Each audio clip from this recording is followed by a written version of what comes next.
Let's hit the brakes for a second. Because cars are now so common, it's easy to overlook just how much they've influenced design, especially in the US.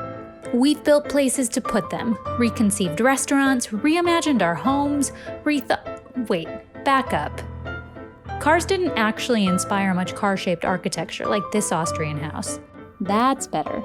Today, over 90% of new single-family American homes are built with garages. But in 1901, they were still so new that people didn't know what to call them.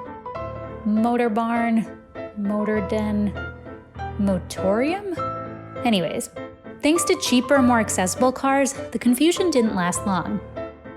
By the 1920s, garages were becoming a key part of home design. And soon, they weren't just attached to houses. In Washington, D.C., a modern garage is built that may help solve America's parking problems. You heard the man. These places popped up left, right, and center because cities were running out of room. Back at home, they became music studios, offices, who knows? Maybe Apple computers wouldn't exist if it wasn't for the humble garage.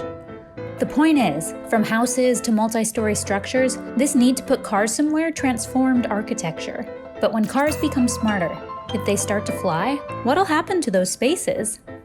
A lot of cities, what they're going to start to do is spend some time on, as that demand changes, how those spaces could be converted. Experts in one of Western Canada's most populous cities are at the forefront of preparing for a future when less parking is needed.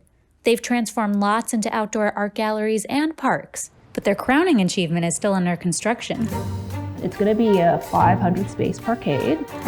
Why are you building more parking if demand is expected to decrease? There's the need for parking right now, but we also put a focus on if that demand shifts and if it changes, how we could convert that space to residential or commercial uses.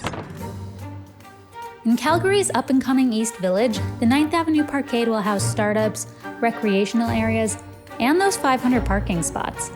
Their design will allow them to be converted into apartments, offices, or whatever, really, the neighborhood needs at the time. It sounds easy enough. Throw up a few walls, add some lights, maybe a couple hallways. But back in reality, this process involves lots of careful planning.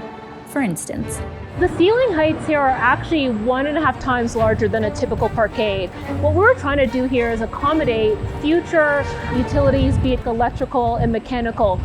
These design details often mean more expense up front, which is why convertible garages aren't too popular today. But the partners here hope that by future-proofing this building, it will help the community evolve later on. When we first think about design of parking, it's typically, you paint some lines and you go, but can we make them function better? What are the things that we can incorporate now that would be a catalyst for development in East Village and in the city?